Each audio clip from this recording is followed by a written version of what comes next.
a big project when it comes to doing a book project is the design phase. There's so much to know and there's so many little details, and I have got you covered in the video today. I have my thoughts and I brought my designer in to talk to you as well. So let's get into it. Oh, hey, if you just found this video, you're going to want to make sure that you watch all the videos in this playlist, kind of Netflix, Petflix style, organized for you here. Every phase of the project is covered in the playlist. First of all, I had some help. My sister is so good with design, and so she offered to design the book for me. She lives in a whole other state, but she hadn't used InDesign before. What we had done was we found a book publisher that we liked. I got a quote, and they had an online design feature. That's with Blurb, I think it was. They had an online, very simple. Great, that's what we're gonna do. No problem.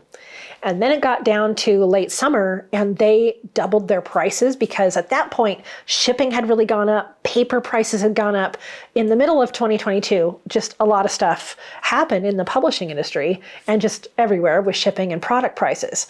And so at the last minute, we're scrambling thinking, there's no way I can raise these funds and print these books with this company. So we changed companies, which means that she had to use Adobe's InDesign, which meant that she needed a new computer. So I took some of my profits from the sales and bought her a new computer as kind of like a trade for her to design the book for me. So that worked. And she learned InDesign in the last second.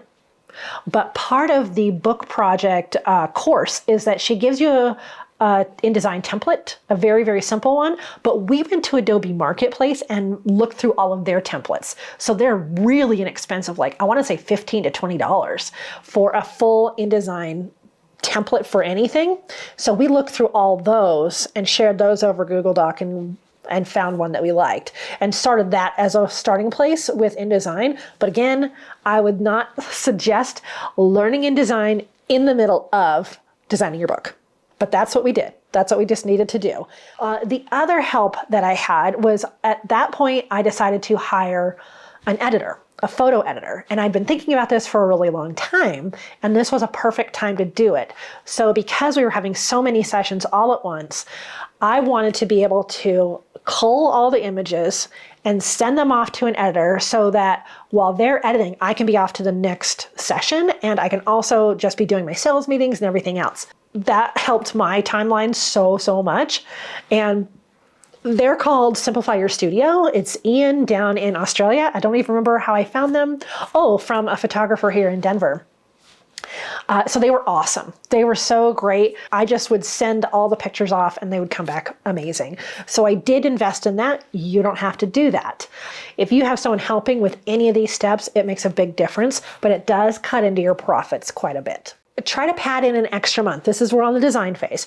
Pad in an extra month. If you do your backwards calendar and you say, okay, I want this in the hand, so if I'm gonna be finishing my sessions at the end of July, then I have August to design the book. Give yourself an extra month. Because we changed everything and there were certain things that were just, we couldn't figure out how to do in InDesign immediately, which is a big program, but it's not too bad. Give yourself extra time, which I'm so glad we did. So the last session was August 1st, and then we started designing it, and design phase actually took till mid-September. So give yourself, if you can, an extra month to design books. And that time of year, shipping is slower because that's when everybody's shipping stuff for the holidays.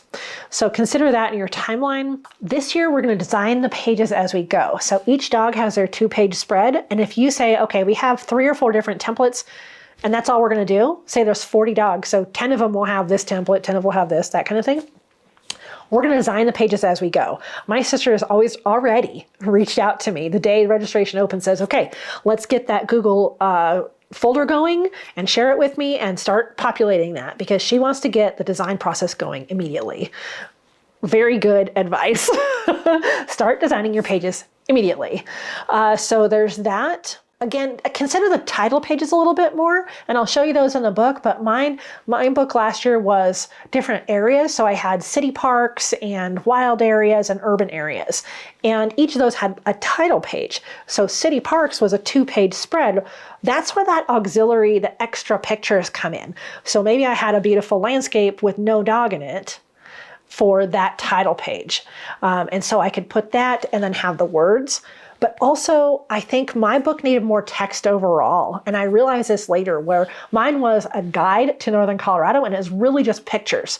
So I ended up having, like, here's the city parks section title page, but I also wrote a whole page on this side about the bonuses to going to a city park, where the parks were, that kind of thing. So kind of a synopsis of all those. So think about your title pages or the in-between pages a lot more throughout this process.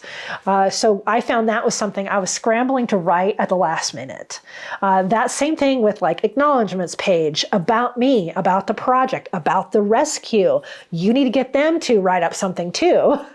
So there's a lot of other stuff that needs to be written in the book that you should think about way before you get to the design phase. Page number placement, that ended up being a bit of a nightmare because, again, we were so new with InDesign. Where do the page numbers go? And then what page do you start with? So consider that. And just really zoom into every page. My sister was working on a laptop, and so when we got the final, we realized, oh, there's a little bit of the gray from the bounding box still showing. So she she looked through it later in print, fine-tooth comb. She's like, oh my gosh, I didn't even see that. So zoom into every page and make sure everything's snapping to where it's supposed to snap. If you're in the beginning stages, you may not understand that now, but you will when you get to design. And watch your font size. So in this book, you'll see that we have font sizes all over the place. And part of that is because maybe someone wrote one sentence about their dog and another person wrote a paragraph. How am I going to fit that all in? And so we just decided, oh, in order to make the pages look fuller, we'll just make the fonts different sizes. It does not look professional. We both know that, and we kind of knew that at the end, but we're like, okay, we're exhausted. Let's just print it how it is.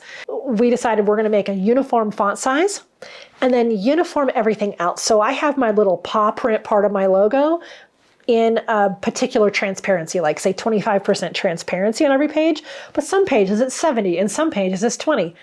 Set a transparency too. So write that in your brand, like your design document, what your transparencies are going to be. Again, that may not make sense now, but it will later.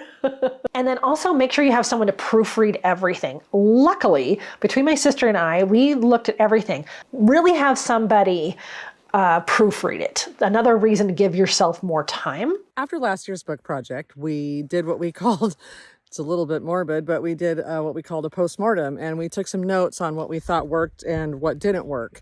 I don't know about you, but every time I looked inside the book, I would see every single mistake that I made. So I want to avoid that for the next book, which means a couple things to me.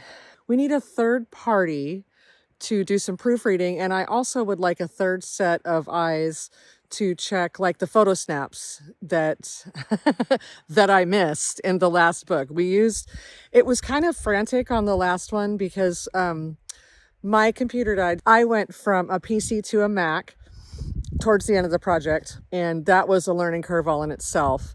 And then learning how to use InDesign. If anybody's used any Adobe products, you know that there's quite a learning curve. So having said that, I think we pulled it off pretty well. I think we need extra sets of eyes, 2 sets of eyes, one from like a photography point of view, famous Frank, and one from an editorial point of view, from like a design point of view, where I have somebody that can see the things that I've looked at 1,000 times and still missed. Now that the first book project is out of the way, I know enough about the Mac to do my job, and I know enough about InDesign to be dangerous, which is not always a good thing. But I'm definitely going to get ahead of it this time. I think there was a little bit of anticipatory anxiety on our last project, and I don't have that anxiety anymore, which is great. Also would like to touch on page number placement. Okay, so like, you know, where on that page are we putting the page numbers? We didn't even think of that. I didn't think of that in the first book because I was so worried about everything else. But when it came down to getting in touch with the publisher and finding out that certain numbers, even and odd, had to be on each page, I didn't know that. And then, I had put these, cute little borders and whatnot, but I had to resize things or just flat put the numbers over the top of these borders in a way that is not pleasing to the eye. So that's one thing that I'm keeping in mind. One more thing to keep in mind as I go through this process again, and we're definitely going to get ahead of it a little bit more. The first time through is not always graceful, and I found that with multiple projects that I'm working on a team with. It was our first time working as a team on this particular topic, and we've got that first time out of the way, and now we can take our postmortem and move forward. That doesn't sound right, but that's what it is. All right, now that you have a better handle on what goes into the design phase, you need to watch this video, which we talk about the printing phase. So let's go.